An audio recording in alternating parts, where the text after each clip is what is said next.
Word tonight that Officer Rivera was shot and killed by one of her colleagues, adding to the tragedy that's already left this department reeling. Friends say Officer Crystal Rivera wanted to be a cop ever since she was a teenager.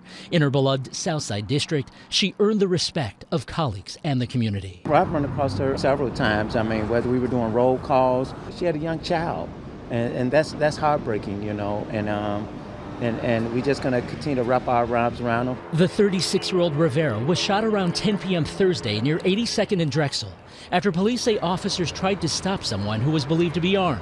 Officers giving chase as that person ran to an apartment. They were then confronted by a second person who was in that apartment who was armed with a rifle pointed at the officers.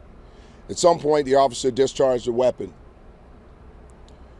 Our officer was struck. 10-1, 82nd and Drexel. Officer shot, 82nd and Drexel, 10-1. Rivera was rushed by fellow officers to University of Chicago Hospital where she died. A sea of blue saluted their fallen colleague and escorted her ambulance to the medical examiner's office. We're going to continue as a city to pray for the Rivera family and the entire police department. The tragedy compounded by new details released by Chicago police, who say further investigation revealed the only weapon discharged during this incident was the weapon of the officer, whose gunfire unintentionally struck Officer Rivera. An autopsy reveals Rivera was shot in the back. Her death ruled a homicide. Investigators spent the day gathering evidence at that apartment. We're not going to release any information until we have all of the evidence and we can really decipher what occurred at that scene. Officer Rivera had 4 years on the job and spoke with ABC7 at her police graduation. The mother of a 10-year-old girl, she had planned a birthday party this weekend for her daughter. A really sweet person, got along with everybody, just a great, very kind and outgoing person. Police say they recovered 3 guns at the shooting scene and have the person from the apartment who allegedly pointed the rifle at officers in custody, though no charges have been filed at this time. Hey, yo, what up, my 1751 family? I'd like to thank you all for tuning in, man. For those of you who have already smashed and subscribed, I'd like to take my hat off to y'all, man. You know, I'd like to thank you all for your unwavering support, man. It means so much to me, man. It helped this channel to go a long way. And for those of you who have yet to subscribe to this channel, why don't you go on ahead and take a moment to go over and smash and subscribe. And don't forget to hit the bell notification while you're at it. And anyway, today, man, we're going to be reporting on a situation that just occurred about 2-3 days ago, which was quite interesting to say the least. Now, you have a situation coming out of Chicago, Drexel area, where you have a Chicago police officer, female police officer by the name of Crystal Rivera. Now, this officer is perfectly young. She's a 36-year-old officer, 4 years on the force, so she's kind of, still getting her feet wet. Well, I'm quite sure, working as a law enforcement officer day in, day out, 4 years is she's in the door. She's got the ropes. Right now, the situation that occurred, man, was a question. There was a lot of questions being raised from the first news article that they released, right? And when I heard this news article, where I heard, the news report, man, when they kind of explained how everything unfolded, where they said this officer and her partner encountered a suspect which was spotted with a firearm or was believed to have had a firearm, and as they tried to apprehend this suspect, the suspect took off.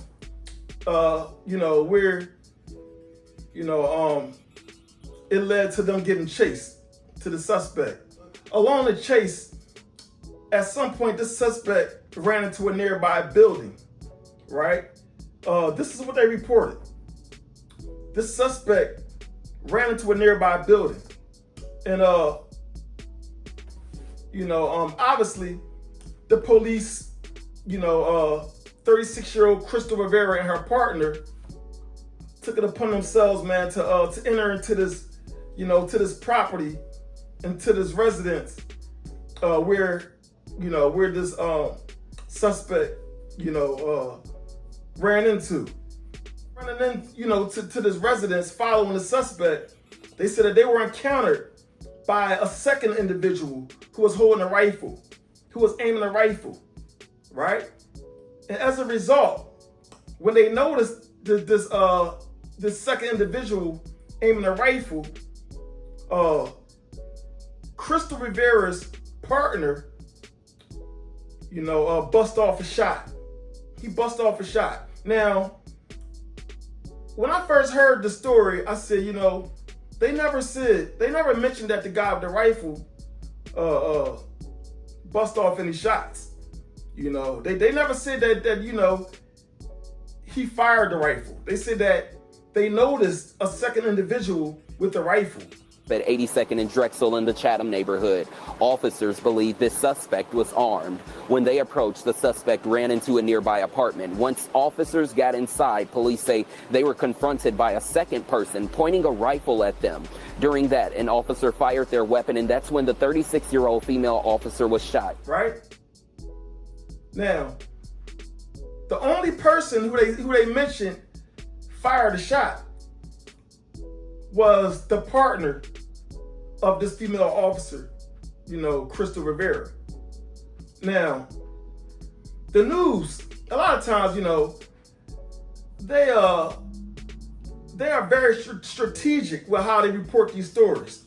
They are a lot of times they are very closely connected, with the police department, and they're very careful with how they put stories out and how to report on them, right?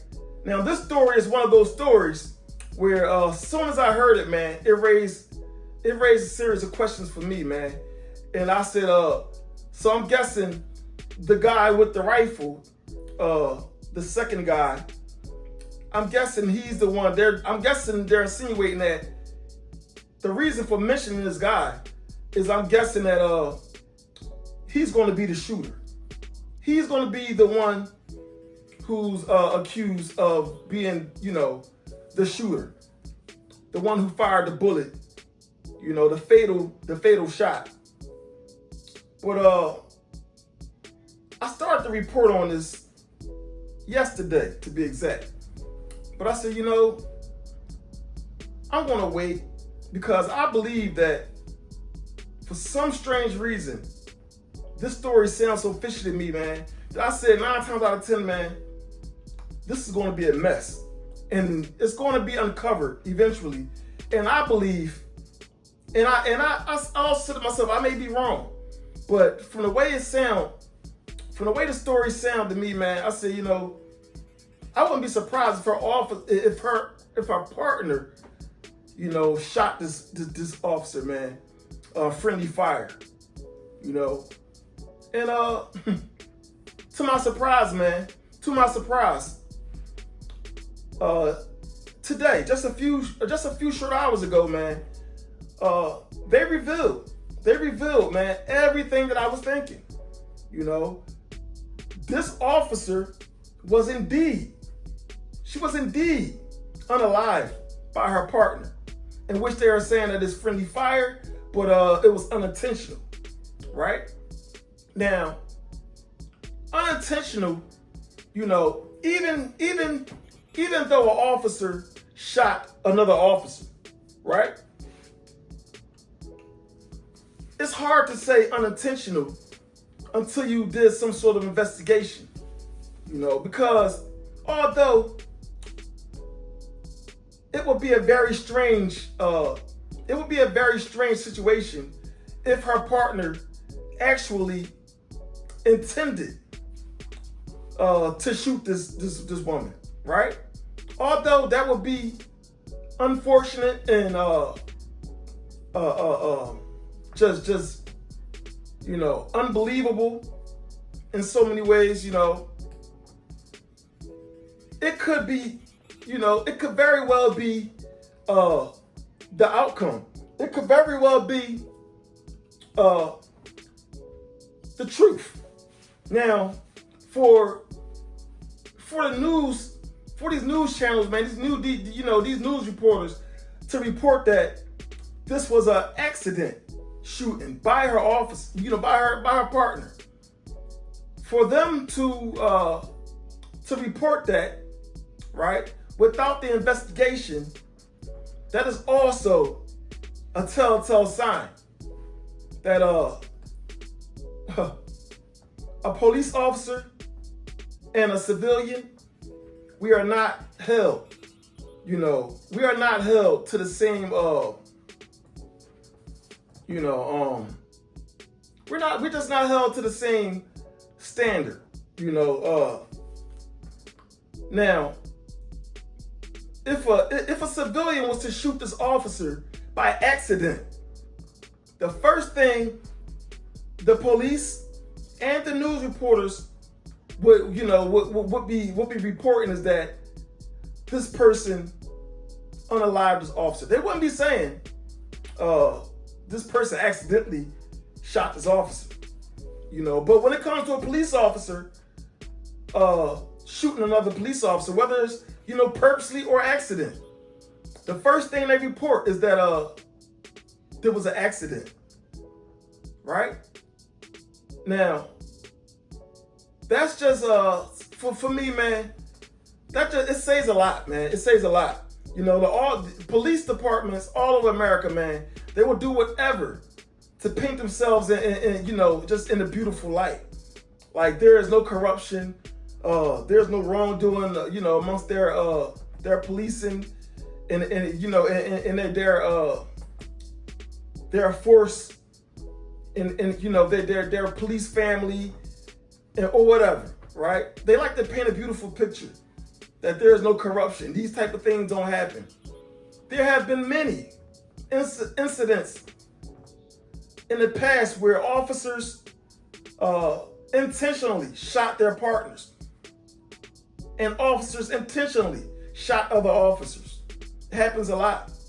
It's not reported on as much as it should be, right? But these situations occur. Now, I'm not saying that this situation is one of those situations where this officer,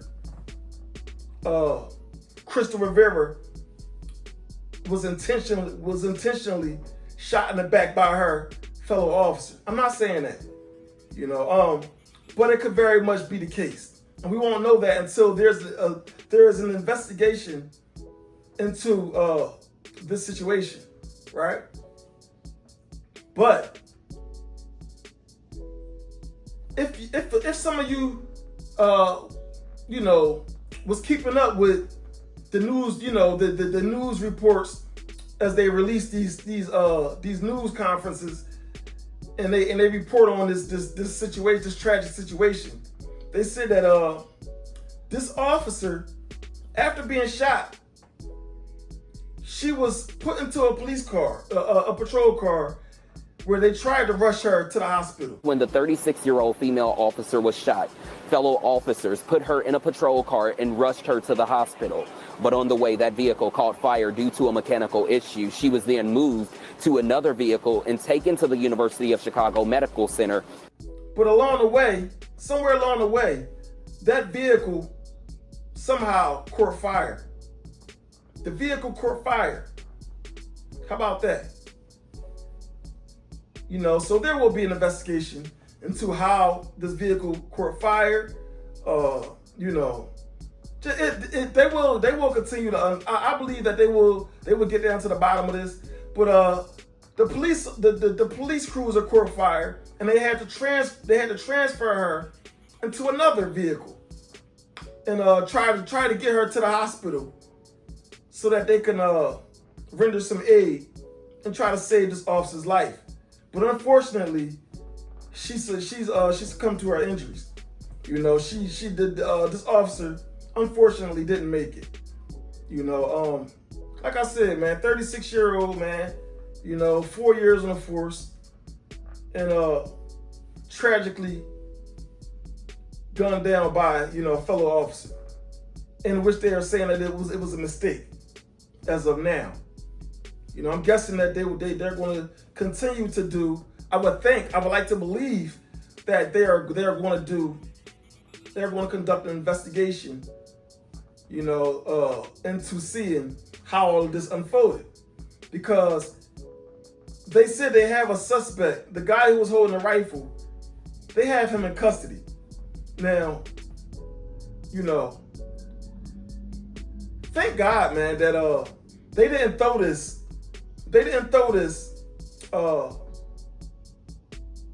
murder on that brother, man.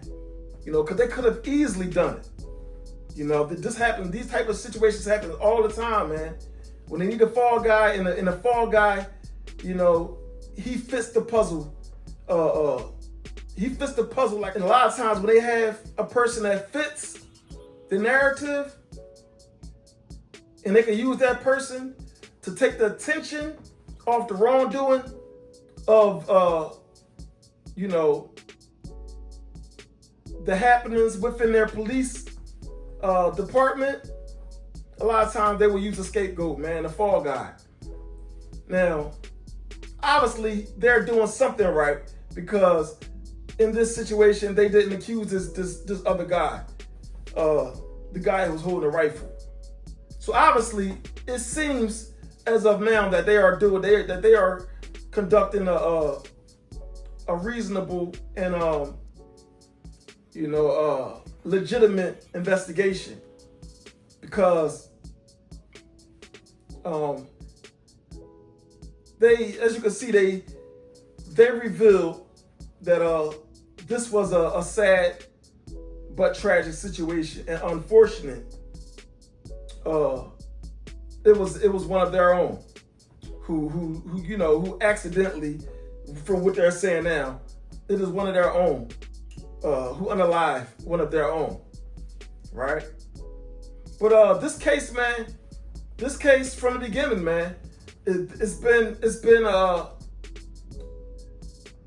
lot of questions for me, man. With the cars burning and the report, the news report, where they mentioned that these officers chased the young guy with the gun. They chased him into a building, and I believe that although they need a warrant to search people's property, whether it's a property, whether it's a body warrant or a warrant, a search warrant, drugs or gun, whatever, right? Although the police, they need a warrant to they need permission by a judge to be able to just go into a property, and search for whether guns, drugs, a body, or whatever. Body warrant, meaning a person, but I believe that if an officer is in pursuit, if they're already in pursuit and they're chasing a person, and the person runs into a residence, then that allows that officer to continue pursuit, to continue to chase. And in that situation, they are able to enter into the residence without a warrant. And that's what it looked like happens here. So for the people who are saying that, I heard a few people say that they say they're looking for a warrant, to search that property, but they should have had a warrant to go into that property following that young guy, and this officer wouldn't have turned up unalive. And this situation wouldn't have turned out the way that it did, But as you see, they said that it was a pursuit. They were in pursuit. They was chasing the young guy, in which he ran into that residence, and they followed him into the residence, where they encountered a second guy holding a rifle. And I'm guessing, upon seeing this guy with the rifle, they were frightened. Her fellow officer, her partner, got frightened. That's what it sounds like happened. Her partner got frightened and unfortunately pulled the trigger. And as a result, man, this officer, is no longer with us. Right? Although it's tragic, man, although it's unfortunate, these type of situations happen often, man. They are just not brought to the forefront, and they're not talked about as much as they should be. Now, as this case, as they reveal new findings within this investigation, as they come across my desk, I will make it my duty to keep you guys updated. You know how we do it, man. You know, I'm going to stay on top of the story, man. And anything that I learn about this situation, I will definitely make sure that I give you guys the updates and keep y'all up to date on the happenings and the outcome of this investigation. Anyway, man, until next time, it's your boy, Mr. 1751, bringing you another 1751 review. And until next time, y'all stay up. Hey, if you enjoy watching videos like these, make sure that you like, comment, subscribe. Help your boy get into the algorithm so that I can continue to bring you more videos just like the one you just watched. Anyway, until next time, y'all stay up.